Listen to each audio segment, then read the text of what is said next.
Wildbase Centre is actually a mix of 4 different organisations, and the hospital wasn't the first one to start. In fact, our pathology service, our Wildbase pathology, was the very first thing we started doing to help conservation in New Zealand, and that continues to this day.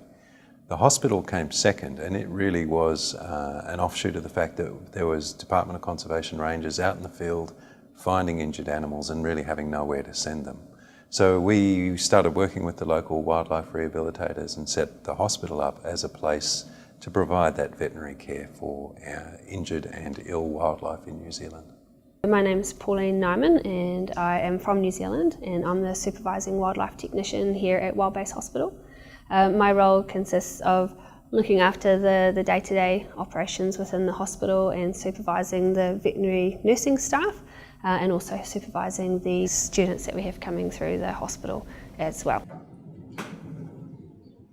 Wildbase Hospital sees around 300 or 400 individuals a year. A lot of our patients are unique in the world, like kiwi and tuatara, and with uniqueness sometimes comes some slow healing abilities and some weird oddities. So a lot of our patients that we have are quite long term. This kiwi is a sub-adult male kiwi who was found in the wild in the Wanganui area. He was caught in a possum trap, and the trap had actually amputated his toe. On the week he came in, we did some surgery to remove the infected tissue on his toe. Then we treated him with a lot of antibiotics to help get rid of the infection. We've been waiting for a little bit of the dead skin to fall off at the end of the toe. The wound's been healing really nicely underneath, and it's looking really good. I'm really happy with the way he's recovering. So Wildbase Hospital is really important for a lot of individual animals, and New Zealand has a lot of species that are in such low numbers, such as a kakapo or a takahe, for example, where we're only talking a couple of hundred individuals left. So the individual treatment therefore becomes really, really valuable, because we might be looking at a kiwi, for example, a Haastokaweka female that is a known breeder who falls over and breaks a leg or something silly like that. And so we can provide the individual treatment for this animal, which in the greater scheme of things means this animal can go back into the wild and contribute to the population. So it's a complementary service with Department of Conservation, where they're looking after a species as a whole. We can provide that medical and surgical expertise and help so that we can make sure we look after these individuals.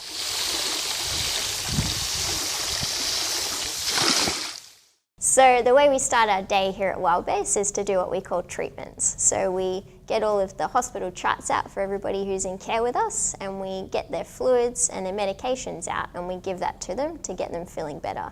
And we do that twice a day, both in the morning and in the afternoon. And between those 2 periods of treatments, we do what we call procedures. So procedures can include surgery, x-rays, bandage changes, anything that we need to do for the particular animal to fix the problem that has been caused before they've come in to see us. So this guy has nerve damage to his hand. So what we're doing is just seeing how he is using and placing that hand, and then seeing if he's improving in the way that he can place it. He's certainly increased in his strength and tone in the muscles of that leg, but he's still sort of knuckling it over. That's what he's in hospital for, and we're just monitoring for the improvement of that every day.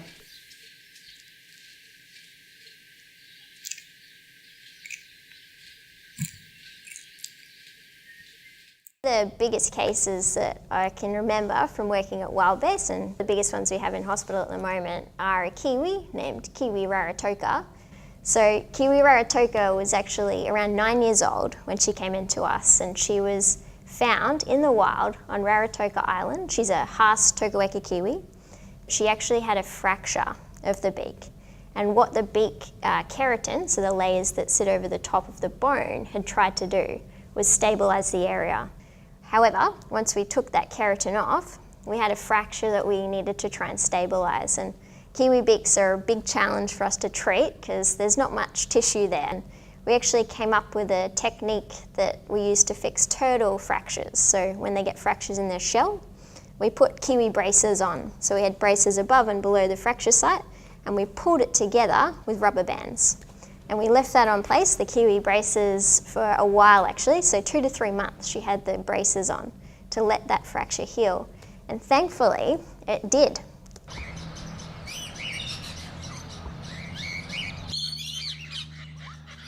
Well, Wildbase Hospital is part of Massey University, and my connection with that is through Wildbase Recovery, which will be our facility that will run through our Victoria Esplanade here in the city, and a partnership between the City Council, Massey University, the Department of Conservation and Rangitane, our local iwi.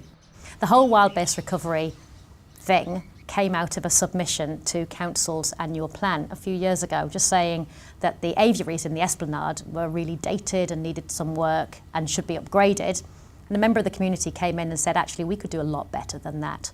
And that's where Wildbase Recovery started. A project that's going to cost us probably $6 million by the time we get it off the ground. And we're very nearly there with the fundraising. This is something the community has really got behind. I have looked after the aviaries for over 38 years now. I actually took it over from my father, who actually started the aviaries up in the 50s. The main native species we have here is kaka, tui, blue duck, brown teal, and hopefully some of those will go into the new walk-through aviary when it's built in Wildbase Recovery. Actually seeing say a wood pigeon, for instance, that hit a window and smashed its wings or a leg or something, and actually see it over a period of time get fixed at the hospital, come down here, learn to fly again and release back to the wild. Many public will never see them in the wild, but the opportunity to people to see birds up close by walking in that aviary will be really great, and I think it tells the public a message that a lot of these birds are endangered, and if we don't do something about them out in the wild, they're going to disappear on us. I don't think we have any idea of how badly endangered some of them are. If we can save 1 or 2 kiwi a year, then that actually makes a huge amount of difference, and we're saving a lot more than that. So that's why it's really important that we all do what we can. And what we can do is, through the hospital and through recovery, is take injured animals, rehabilitate them and release them into the wild. But also in doing that, we educate our community, we educate the next generation, and we make a difference in behaviours that will hopefully mean we don't have to treat those animals and birds in the future. The future is always a difficult thing to predict. I wouldn't have been able to say if you'd asked me 10 years ago when I was starting that we would be as big as we are now, we're employing as many staff and seeing as many animals that we are through.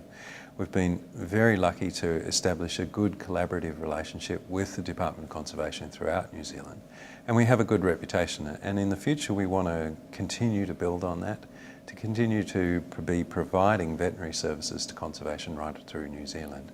And the new hospital building that we're building will be a part of that. It will give us the space that we need to treat more animals and to treat them to a higher standard. So that's what we're aiming for in the future. We will continue to train veterinarians and veterinary technologists so that vets who go out into private practice in New Zealand have a familiarity with wildlife, so that when an endangered species ends up on their clinic doorstep, which happens all the time in New Zealand, they'll have some idea of what to do.